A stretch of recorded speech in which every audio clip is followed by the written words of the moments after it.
it's Laura here from Making Cards is Fun, and today I'm here with my first card and video tutorial as an official Cloud9 Crafts design team member. Today I'm going to make a square-shaped Lawn Fawn reveal wheel card featuring their new Easter before and after stamp set. Before we move on to the card, I wanted to let you know that I'll be hosting a monthly challenge for Cloud9 Crafts. This month's challenge is create an interactive card, and you could win a €10 gift voucher to Cloud9 Crafts. Make sure to read my blog post for more information on how to participate in the challenge and the challenge rules. Without further ado, let's get started on this card. Today I am combining the Easter before and afters in the Butterfly Kisses stamp sets from Lawn Fawn to create an Easter reveal wheel card. I'm stamping my images onto white cardstock using Memento Tuxedo Black ink. As you can see, I like to use the Lawn Fawn acrylic blocks to stamp my images. I clean my clear stamps using a damp stamp chamois from Lawn Fawn, and I like to keep my stamp chamois in one of these little containers from Make It by Marko. These little containers are great if you want to keep your chamois damp, but since it has little ventilation holes in the little container, your chamois won't get the chance to smell or become moldy even. Alright, so next I'm coloring my images using Copic sketch markers. For the pink on this card, I'm using RV14, RV13, and RV11. First, I lay down a base using my lightest color, then I move on to my darkest shades to add a little bit of shading. Then I blend that out using the mid-tone color, and finally I add some highlight and I blend everything together using the lightest color again. For the orange, I used wire 09, 04, and 02. For the yellow, I'm using Y38, 35, and 32. For the turquoise, I'm using BG13, BG32, and BG11. Then for my little Easter basket, I'm using E27, E57, and E55. For the actual bunny, I'm using E35, E33, and E31.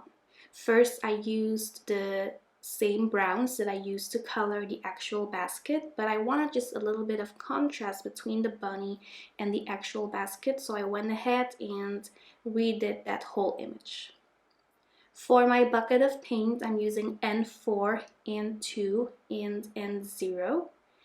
And after finishing the coloring, it's time to use the coordinating dies to cut out all of these images. I'm using the Cloud9 Crafts purple tape to hold down my dies while I run them through my die cutting machine. This is a great low-tack tape to hold down your dies or to hold down paper on your work surface. It won't tear your cardstock, and it's quite cheap since you get a really big roll of tape, so you don't have to use your pretty washi tape anymore. Next, I'm using some of that tape so I can click in my little window while I am die cutting my square reveal wheel from Lawn Fawn. So this is the square reveal wheel add-on from Lawn Fawn, and then the little window comes with the standard reveal wheel die cut set. I'm going to add some color to my reveal wheel using the Cloud Stencil from Lawn Fawn and the Tumbled Glass Distress Oxide ink. I am using these really pretty blending brushes from Tailored Expressions, and the little holder that I use for these brushes is also from Make It by Marko. I have links to all of the products I use in my video description below, or at the very bottom of my blog post. Now that I have my cloudy background, I'm going to create a grassy border. I'm just going to die cut part of that square reveal wheel add-on once more using some green cardstock, and then I am going to use the grassy border die from Lawn Fawn to create the actual border. The reason why I die cut my square reveal wheel once more is because I wanted my stitched edges to line up perfectly with my finished reveal wheel. I die cut this stitched frame using the Reveal Wheel Arc Frame add-on from Fawn, and I'm going to adhere that to my Reveal Wheel card using the Fawn glue tube and my EK Success tweezers.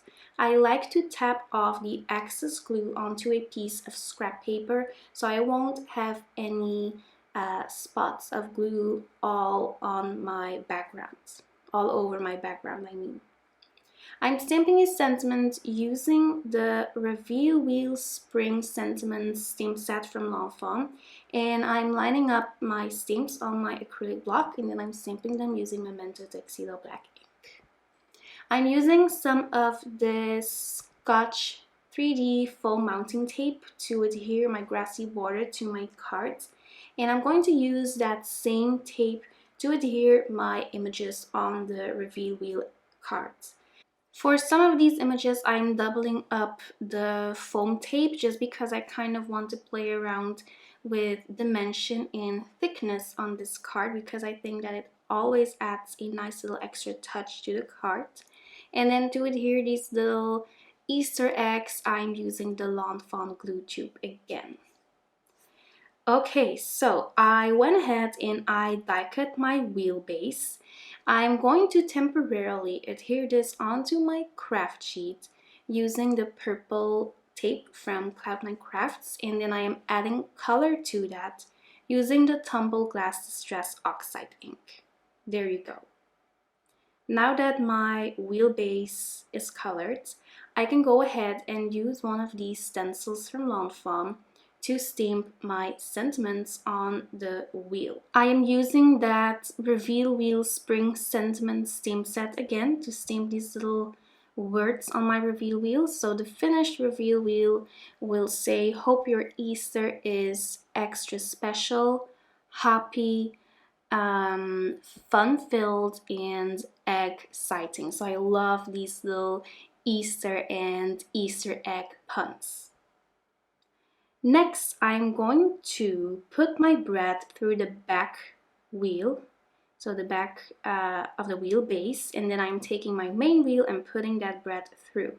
I'm closing that up, and then I'm going to apply some tiny strips of foam tape around that little bread. So you have to make sure that your foam tape doesn't touch the bread, obviously. Then I'm going to line up my wheel until I don't see those embossed lines. So you can't see those embossed lines on camera very clearly, but you can see them in real life. So it's really easy just to line everything up perfectly. Going to use some more of that foam tape around my wheel, again making sure that the tape doesn't touch the wheel because otherwise your Reveal Wheel won't work. Going to line that up, and next it's time to die cut a square using the Outside in Stitched Squares die cut set from Fawn and Spiffy Speckles pattern paper. The Spiffy Speckles paper pad is my favorite just because it goes with everything. So you have that really pretty speckle pattern, and then it comes in all kinds of colors of the rainbow, so it's just really pretty. I used my Scotch ATG to adhere my piece of pattern paper to a square card that measures 4 1/4 of an inch by 4 1/4 of an inch. I'm using this little stamp that says "Turn Me," so the recipient knows to turn the wheel. And this is a stamp from the Reveal Wheel Sentiment stamp set from Fawn. So this is the basic stamp set. I always love to add some shimmer to my cards. You all already know this. Of course, I'm using the Spectrum Noir shimmer pen. So this is the clear shimmer pen just to add some clear sparkle to these images.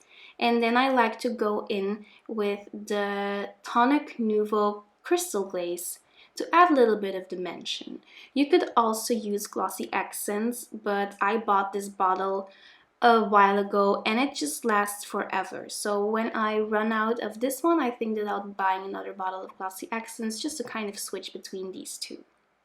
And then you can see the finished Reveal Wheel card. So now you can turn the wheel and then you can see all of these fun little sentiments. That's it for now. Thank you so much for stopping by. If you enjoyed this video, make sure to give it a big thumbs up. subscribe to my channel, and click the notification bell below. If you want more information on my monthly challenge, make sure to visit my blog post. I have a link to my blog post in the video description below. Thanks again for stopping by, and I will see you soon. Bye bye!